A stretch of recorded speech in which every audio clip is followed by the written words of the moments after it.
Assalamualaikum warahmatullahi wabarakatuh. Hai teman-teman Jubel, kembali lagi bersama kami di podcast Juara Jubel Berbicara. Hari ini kita kedatangan nih dua tamu istimewa dan dua tamu ikonik di angkatan 24 dan angkatan 25. Kira-kira tahu nggak nih siapa aja tamunya? Jadi tamu yang pertama ada Askar, Paul angkatan 24 dan ada Parama, Paul angkatan 25. Boleh nih saya hai dulu ke teman-teman. Halo. Boleh juga sekalian kenalin diri kalian. Perkenalkan, nama saya Askar Zalvino. Saya selaku Pak Lurah angkatan 24 Graverlos. Perkenalkan, nama saya Parama Rizky selaku Pak Lurah angkatan 25. Nah, jadi kita hari ini udah sama-sama dengan Pak Lur angkatan 24 dan Pak Lur angkatan 25 nih. Jadi kita mau bahas-bahas tentang seputar angkatan 24 dan angkatan 25. Kira-kira ada hal-hal apa aja yang terjadi di angkatan 24 dan angkatan 25. Jadi langsung aja nih kita tanya-tanya boleh ya Pak Lur ini. Jadi aku mau tanya nih, di asrama plus sendiri ini ada nggak sih? Ada 3 organisasi kan ya? Ada OSIS, MPK, dan kelurahan. Nah, boleh tahu nggak sih kenapa kalian bikin kelurahan? Alasan itu apa? Mulai dari Askar sendiri, atau Pak Lur angkatan 20. Jadi sebelumnya kan di sekolah kita ada 3 organisasi nih. Ada OSIS, ada MPK, dan ada kelurahan. Sebelum saya bergabung ke kelurahan itu sendiri, saya sudah bergabung pada MPK periode 2020-2021 saat itu. Dan memang pada dari awal saya tidak ada keinginan untuk bergabung ke kelurahan ini. Namun dari kakak-kakak saya, terutama Kak Hersha dan Kak Hermes juga sangat menyarankan saya untuk bergabung dalam kelurahan ini. Dan mereka juga memberikan suatu tips, suatu manfaat, dan suatu benefits jika saya tergabung di satu kelurahan ini. Maka dari itu, saya jadi berminat dan mulai mendaftarkan diri untuk mengikuti pemilihan Pak Lur dan Bu Lur saat itu. Dan alhamdulillah, saya diberikan amanah oleh teman-teman saya satu angkatan untuk menjadi Pak Lur angkatan 24. Kalau untuk Parama sendiri, alasannya nih apa nih? Kalau untuk Parama, awalnya tuh Parama juga sempat ikutin tes organisasi dari MPK.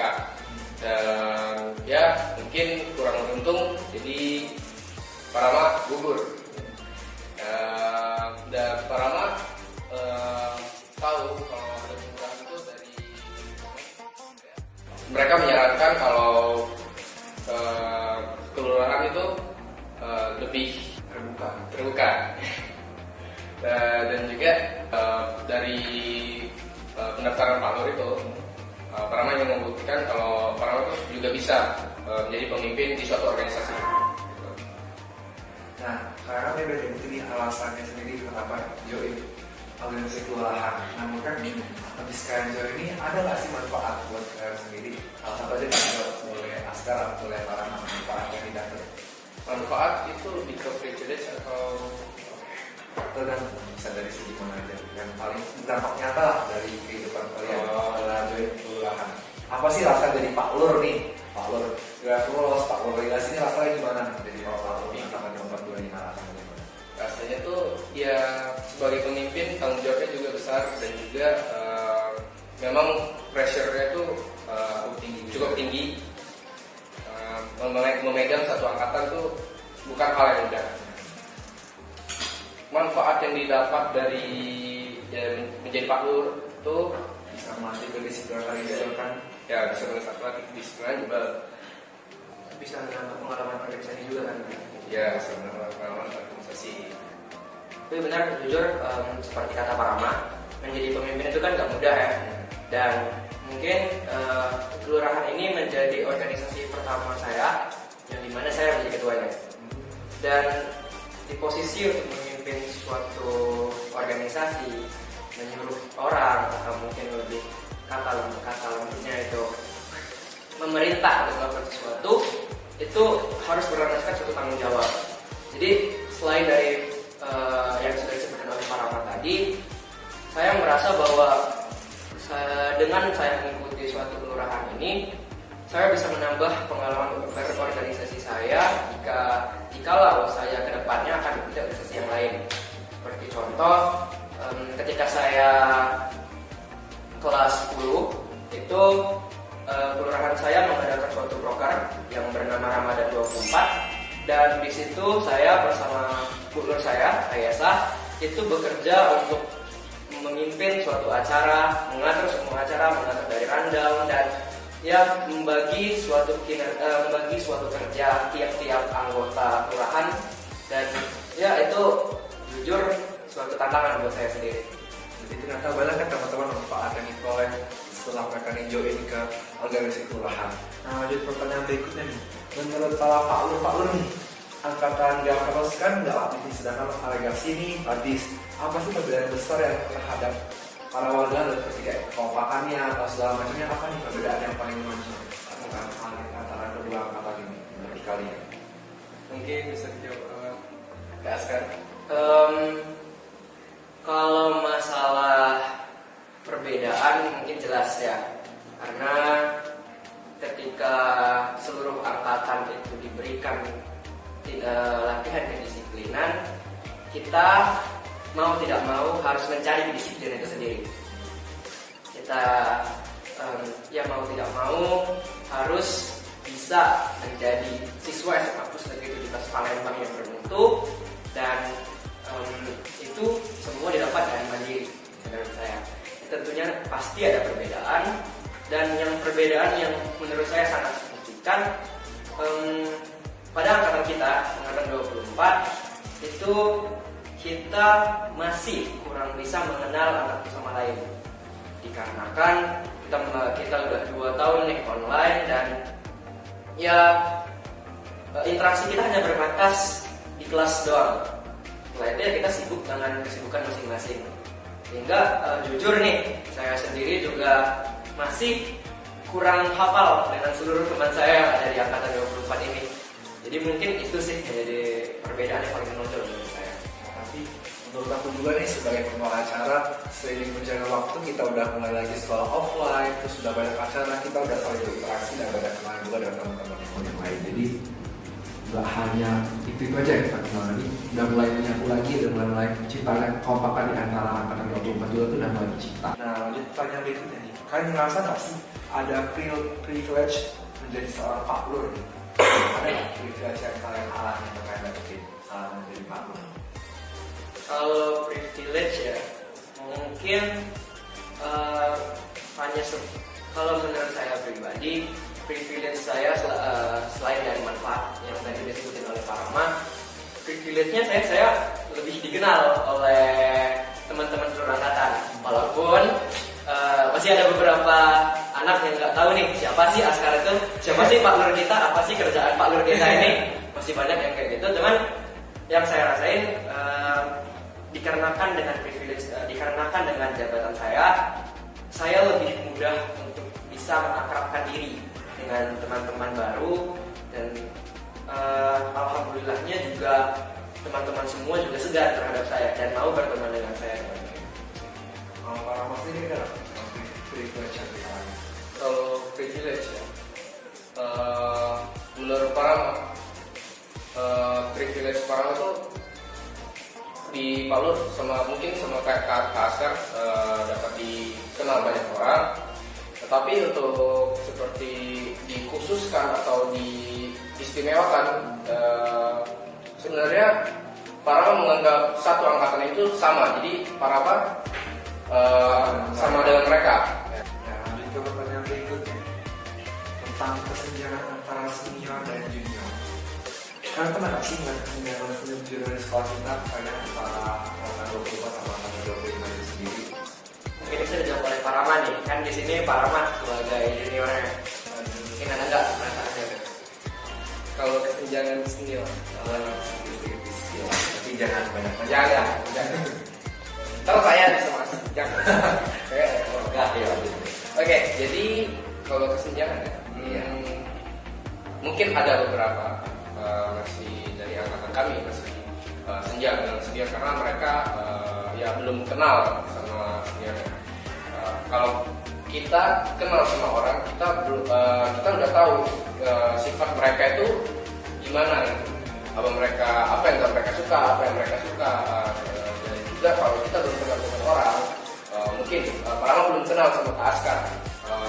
Pak Lama panggil Kak Askar dan sebutan nama, pasti Kak Askar bakal marah karena Kak Askar tahu kalau Pak Lama itu junior dan sebagai senior juga Kak Askar pasti ingin dihargai dan sebagai junior juga Pak Rama harus menghargai yang lebih tua atau senior.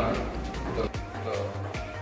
Terus kalau aku mau sekali jujur boleh nih, kadang tuh apalagi kita habis pandemi kan ya, kadang tuh ada beberapa teman kita kan pada masih jadi sering ketuker yang kukira ternyata angkatan seangkatan malah ternyata ada kelas ya atau sebaliknya gitu juga. Yang udah kita ambil kepada ini kan hubungan sama Askar. Kalau di kelurahan sendiri sih ada nggak sih Kak apa tuh namanya kesenjangan ya Antara senior dan junior ya. Iya, atau di kelurahan sendiri ya. Dan kalau kesenjangan senior dan junior di kelurahan itu alhamdulillah sampai sekarang saya belum menemukan akan adanya hal itu. Dikarenakan jadi angkatan kita kan istimewa nih. Angkatan kita itu pemilihan kepala lurah dan ibu lurah serta nama angkatan kita dibuat langsung oleh kakak MPK. Jadi kita tidak dibuat oleh, tidak dilaksanakan oleh Rusman, dan kita digantikan oleh ketua komisi dari MPK tersebut atas inisiatif dari kakaknya sendiri. Dan ketika sudah selesai semua, sudah selesai acara, saya sudah terpilih, gubernur juga sudah terpilih, serta nama juga terpilih. Kami dikumpulkan oleh kakak-kakak tadi. Lalu kakak tadi mungkin kita sebut nama aja ya, Kak Arman kan sebagai ketua komisi 5 pada saat itu. Kak Arman mengumpulkan kami semua, lalu Kak Arman mengundang Kak Amalia serta Kak Zaki yang pada saat itu menjabat sebagai Pak Lur Angkatan 23 dan Gubernur Angkatan 23 Emperor. Kami dikumpulin di suatu grup chat. Di sana kami diberikan suatu tips nih, suatu cara kami jadi sharing gimana sih caranya memimpin suatu kelurahan ini. Karena jujur kan pas SMP kita nggak ada yang namanya kelurahan, yang jadi ketua angkatannya nggak ada tuh, biasanya banyak sekolah. Jadi kami diberi wejangan lah istilahnya, kami diberi tips, kalau misalnya mau nanya silahkan. Dan kakak-kakak ini, Kak Amalia, Kak Zaki, dan kakak-kakak yang Neverland 22, Pak Lur Neverland, Gubernur Neverland juga sangat welcome ke saya. Jadi saat itu saya masih kelas 10, mereka dengan sangat sabar ngasih tahu saya, ini gini loh Kak, kalau misalnya Pak Lur tuh harus gini, terus programnya tuh kalau bisa kayak gini loh, biar angkatan pada senang gitu. Jadi untuk teman-teman jadi kita kesimpul ternyata antara di angkatan dan kasih kurang itu sebenarnya menjadi saling bantu sebenarnya kayak ini ya, junior dan junior ikut apa kata senior yang sesuai dengan bagaimana mereka ngajarin kita supaya kita nggak salah nggak salah jalan dalam kita melangkah nantinya. Ya lanjut ke pertanyaan berikutnya nih. Menurut kalian misalnya kalau ada kesenjangan di sekolah kita antara senior dan junior, apa sih dampaknya yang ada yang bakal timbul? Menurut kalian apa? Mungkin kalau menurut Pak Rama ya Kak, dampak itu yang junior itu lebih susah buat bergaul sama senior, dan mereka susah juga buat dibilang bebas lah istilahnya. Cuman bukan berarti bebas dalam hal negatif. Kalau Askar gimana? Dampak adanya dalam kawasan Rina itu gimana kalau Bahasanya para jadi ya, sebenarnya kalau menurut saya pribadi ya, dampak yang timbul dari kesenjangan itu sendiri itu lebih banyak impactnya ke adik kelas. Karena benar kata Pak Rahmat tadi, adik kelas jadi agak sulit bebas dalam melakukan sesuatu. Dan ketika misalnya adik itu mau minta tolong kepada seniornya, dia udah enggan dulu nih, udah takut duluan. Dikarenakan senioritas itu tadi, mestinya kan nggak ada tuh kalau misalnya nggak ada senioritas, ya adik-adik junior juga mudah bisa meminta tolong dari kakak kelas, dan kakak kelas juga adik kelasnya nggak tahu nih karena udah takut duluan. Padahal mungkin aja kakak kelasnya mau menolong adik itu. Dan kalau misalnya kita balik, senior yang mau minta tolong ke junior, saya rasa dengan kesenjangan itu sendiri, kalau bagi senior ya, itu tidak menimbulkan suatu dampak yang sangat besar, dikarenakan ya kalau misalnya saya nih ketemu dengan adik kelas 10, saya mau minta tolong mau nitip absen ke gurunya, adik kelasnya. Ya dikarenakan saya udah posisi sebagai kelas 12 nih, saya udah super senior, ya mudah jadi ngomongnya, tinggal komunikasi aja, deh tolong ini. Cuman belum tentu sama dengan kalau misalnya adik itu yang mau minta tolong ke saya. Mungkin itu lebih segan ya, itu jadi lebih segan. Jadi sebelum kita beralih ke pertanyaan terakhir, aku mau tanya, ada nggak sih kegiatan di Jubel atau tradisi atau adat di Jubel nih yang bisa menanggulangi atau mengurangi masalah kesenjangan antara senior dan junior itu sendiri? Jadi dari awal kita masuk ya Jaya, kita udah dikenalin sama kakak-kakak kita kemarin, kakak-kakak pelapor kita mengenai budaya Jubel. Jadi kita dikasih tahu budaya Jubel lewat Zoom kan waktu itu. Jadi budaya Jubel itu selain dari kita menjawab salam, ya ada juga tuh benar 5S 1N. Senyum, salam, senyum, salam, sapa, sopan dan santun. Satunya N-nya necis. Nah dari situlah sebenarnya dengan 5N itulah yang menciptakan suatu kepribadian seorang siswa SMA Pusat di Palembang. Dan dengan 5N itu sendirilah yang membuat berkurangnya suatu kesenjangan antara senior dan junior.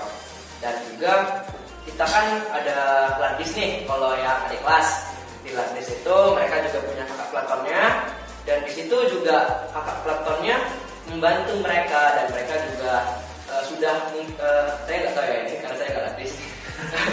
Jadi mereka mungkin ya banyak interaksi, banyak komunikasi dengan kakak-kakaknya, dan itulah yang menurut saya menciptakan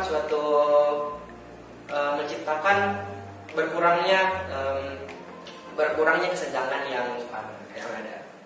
Ya, sebelum kita berlari ke penutup, aku mau tanya nih, ada nggak sih pesan-pesan yang mau kita sampaikan ini buat teman-teman angkatan 24 dan teman angkatan 25?